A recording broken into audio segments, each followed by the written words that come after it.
نہیں حکم دیا ہے ان کو جاہلوں کے سوال کا، اور اللہ نے قرآن کا نام ذکر رکھا ہے جیسا کہ فرماتا ہے، اور ہم نے رسول ذکر کو تم پر نازل کیا تاکہ تم لوگوں سے بیان کر دو جو ان کے لیے نازل کیا گیا ہے، تاکہ وہ غور و فکر کریں۔ اور اللہ تعالیٰ نے فرمایا یہ ذکر ہے تمہارے لیے اور تمہاری قوم کے لیے، اور ان قریب تم سے پوچھا جائے گا۔ اور فرمایا اللہ نے اللہ کی اطاعت کرو اور اطاعت کرو رسول کی، اور جو تم میں اولی الامر ہیں ان کی۔ اور یہ بھی فرمایا اگر تم اپنے معاملہ میں رجوع کرو گے اللہ کی طرف اور رسول اور اولی الامر کی طرف، اور ان میں جو استنباط کرنے والے ہیں وہ اس کو بتا دیں گے، پس جن اولی الامر کی طرف رجوع کا حکم دیا گیا ہے وہ وہی ہیں جن کی اطاعت کا حکم ہے۔ جب رسول خدا حج آخر سے واپس ہوئے تو جبریل آیا، یا ایھا الرسول بلغ ما انزل کی آیت لے کر آئے، یعنی اے رسول جو تم پر نازل کیا گیا ہے اسے پہنچا دو، اور اگر تم نے یہ کام نہ کیا تو تم نے کار رسالت ہی انجام نہ دیا۔ اور اللہ تعالیٰ تو لوگوں کے شر سے بچانے والا ہے، اور اللہ کافروں کے گروہ کو ہدایت نہیں کرتا۔ پھر منادی نے ندا دی، سب لوگ جمع ہو گئے۔ آپ نے ببول کے درختوں کے متعلق حکم دیا کہ ان کے کانٹوں کو جھاڑ سے سمیٹا جائے۔ پھر فرمایا لوگوں بتاؤ تمہارا ولی تمہارے نفسوں سے بہتر کون ہے؟ انہوں نے کہا کہ اللہ اور اس کا رسول صلی اللہ علیہ وآلہ وسلم۔ فرمایا پس جس کا میں مولا ہوں اس کا علی مولا ہے۔ خدا دوست رکھ اس کو جو اسے دوست رکھے، اور دشمن رکھ اس کو جو اسے دشمن رکھے۔ 3 مرتبہ یہ کلمات کہے، پس قوم کے دل میں نفاق کا کانٹا کھٹکا اور کہنے لگے خدا نے ایسا حکم محمد پر ہرگز نازل نہیں کیا، بلکہ وہ اس سے اپنے ابن ام کا مرتبہ بلند کرنا چاہتے ہیں۔ جب حضرت مدینہ آئے تو انصار نے حاضر خدمت ہو کر کہا یا رسول اللہ، خدا نے ہم پر احسان کیا ہے اور آپ کی وجہ سے ہمیں شرف بخشا ہے۔ آپ کے ظہور سے ہمارے دوست خوش ہوئے اور دشمن دل سوختہ ہوئے۔ آپ کے پاس اطراف و جانب سے وفد آیا کرتے ہیں اور آپ کے پاس کوئی چیز ان کو دینے کے لیے نہیں۔ یہ حدیث یقیناً پوری ہے، آگے آپ پڑھ سکتے ہیں۔ اب ہم کوشش کرتے ہیں کہ آپ کو یقیناً یہ حدیث آپ نے دیکھ لی جو اصول کافی کی ہے۔ اس حدیث کے اندر آپ کو یہ بھی معلوم ہو گیا کہ رسول خدا نے جس طرح سابقہ انبیاء اپنے بعد اپنا جانشین چھوڑ کے جاتے تھے، اس ہی طرح رسول خدا صلی اللہ علیہ وآلہ وسلم نے بھی اپنے بعد اپنا جانشین چھوڑا، اور اس میں اکبر اور میراث اور جو انبیاء کا ترکہ ہے یقیناً وہ بھی آپ نے اس حدیث کے اندر دیکھا کہ رسول خدا صلی اللہ علیہ وآلہ وسلم نے وہ منتقل کیا مولا علی علیہ السلام کی طرف۔ اس کے بعد امت نے جو اختلاف کیا اور یہ جو حق چھین لیا وہ آپ سب کی آنکھوں کے سامنے آپ سب جانتے ہیں، مزید بتانے کی ضرورت نہیں ہے، کیونکہ میں یہ موضوع جو تھا آپ سے وعدہ کیا تھا کہ یہ 12 پارٹ ہوں گے، ہر پارٹ کے اندر ایک جو حجت ہے وہ اپنے بعد والی حجت کے لیے جو نص چھوڑتی ہے، جو وصیت اور وصیت کے ساتھ جو چیز چھوڑتی ہے، میرا موضوع تھا کہ وہ میں نے آپ کے سامنے پیش کرنا ہے۔ تو اس سلسلے میں میں نے یہ حدیث جو اصول کافی کی جو 3 نمبر حدیث آپ کے سامنے پیش کی، تو اس حدیث کے اندر وہی چیزیں جو آپ کے سامنے پیش ہوئی اور اس کے اندر ان چیزوں کی وضاحت بھی ہوئی کہ وہ کیا چیز ہے۔ لوگ سمجھتے ہیں کہ وہ قرآن ہے، وہ یا صاف ہے، مصحف ہیں، تو مولا نے فرمایا کہ ایسا نہیں، بلکہ وہ وصیت ہے، اور اس وصیت جو ہے وہ اور علم ہے، میراث ہے، اور وہ منتقل ہوتا رہتا ہے۔ تو اس وقت اگر تم لوگ کہتے ہو کہ وہ یہی قرآن یا وہ صحیفے ہیں، تو وہ کہاں ہے وہ صحیفے جو ابراہیم علیہ السلام کے ہیں؟ کہاں ہے تمہارے پاس اب؟ تو وہ مولا نے فرمایا کہ وہ ہمارے پاس وہ تمام چیزیں ہمارے پاس ایک حجت کے بعد وہ دوسری حجت کے پاس منتقل ہوتی ہے، ایک حجت کے بعد دوسری حجت کے پاس وہ منتقل ہوتی ہے۔ تو چلیں ایک کوشش کرتا ہوں کہ اس کی وضاحت کے لیے ایک مزید حدیث جو ہے اسی ہی اصول کافی جلد نمبر 2 اور پیج نمبر جو ہے انشاءاللہ میں ابھی آپ کو دکھا دیتا ہوں، پیج نمبر 212 ہے۔ پیج نمبر 212 پر یہ حدیث جو ہے یہ آپ کو ملے گی PDF فائل کے اندر، حوالہ وہی ہے، باب نمبر 64 ہی ہے، حدیث نمبر صرف پہلے 3 تھی اب 2 ہو گئی ہے۔ تو پیج نمبر 212 پر چلتے ہیں اور دیکھتے ہیں کہ یہاں پر وہ حدیث کیا ہے۔ آئیں اسکرین پر دیکھتے ہیں تاکہ مزید وضاحت ہو جائے اس حدیث سے کہ ہم کون سی بات کر رہے ہیں۔ یقیناً حدیث آپ کو اسکرین پر نظر آ رہی ہے، متن بھی نظر آ رہا ہے، تو چلیں یہاں سے حدیث کو شروع کرتے ہیں۔ یہ حدیث جو ہے ابو حمزہ سمالی نے روایت کی ہے کہ میں نے امام محمد باقر علیہ السلام سے سنا کہ جب رسول خدا صلی اللہ علیہ وآلہ وسلم کی نبوت کا وقت ختم ہوا اور ان کے دن پورے ہو گئے تو اللہ نے ان پر وحی کی، اے محمد صلی اللہ علیہ وآلہ وسلم تم نے اپنی نبوت کا دور پورا کر دیا اور اپنا زمانہ ختم کر دیا، پس جو علم و ایمان و اسم اکبر، میراث علم اور آثار نبوت تمہارے پاس ہے وہ اپنے اہل بیت میں سے علی ابن ابی طالب علیہ السلام کے سپرد کر دو۔ میں نہیں قطع کروں گا علم و ایمان اور اسم اکبر اور میراث اور آثار نبوت کو تمہاری ذریت سے اس طرح جس طرح میں نے نہیں قطع کیا ان چیزوں کو ذریت انبیاء علیہ السلام سے۔ یقیناً یہ حدیث آپ نے دیکھ لی، حوالہ آپ کے سامنے موجود ہے، حوالہ بھی آپ نے دیکھ لیا، اور اس میں امام محمد باقر علیہ السلام نے فرمایا کہ رسول خدا صلی اللہ علیہ وآلہ وسلم کو اللہ کی طرف سے وحی ہوئی کہ جس طرح سابقہ انبیاء کو جب وہ اپنی زندگی گزار کے وقت پورا کر جاتے تھے تو اللہ کی طرف سے ان کو وحی آتی تھی کہ اب تمہارا وقت پورا ہو گیا ہے، اب تمہارے پاس جو میری امانتیں ہیں وہ اپنے بعد والے جانشین کو کے سپرد کر دو۔ تو اس ہی طرح رسول خدا صلی اللہ علیہ وآلہ وسلم کے پاس وحی آئی خدا کی طرف سے اور کہا کہ اے محمد تمہارا وقت پورا ہو چکا ہے، لہٰذا اب تم دنیا چھوڑنے والے ہو، تو دنیا چھوڑنے سے پہلے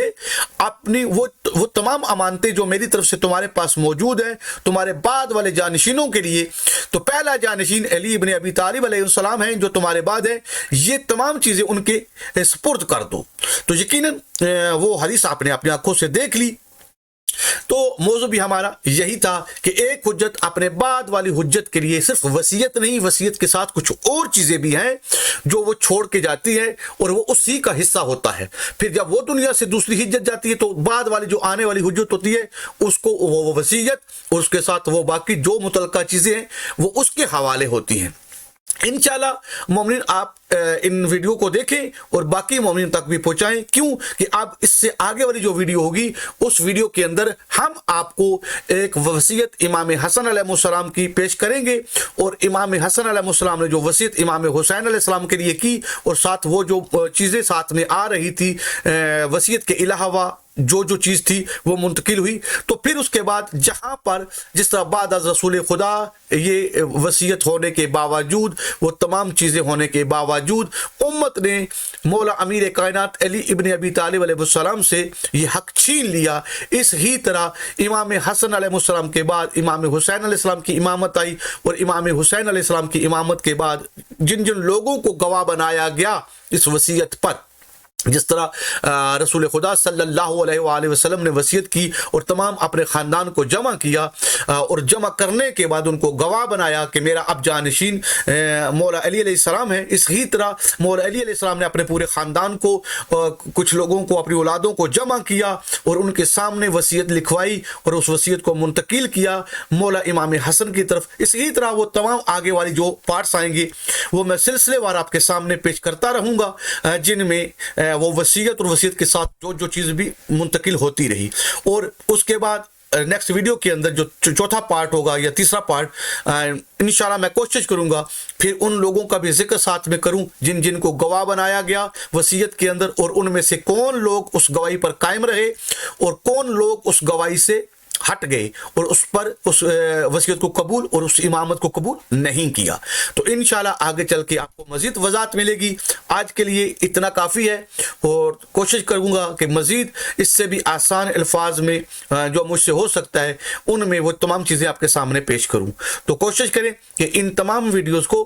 باقی ان مومنین تک پہنچائیں جو بیچارے کتابیں نہیں خرید سکتے یا اس طرح کی معلومات حاصل نہیں کر سکتے۔ تو دعاؤں میں یاد رکھیے۔ السلام علیکم ورحمۃ اللہ وبرکاتہ۔ یا علی علیہ السلام مدد۔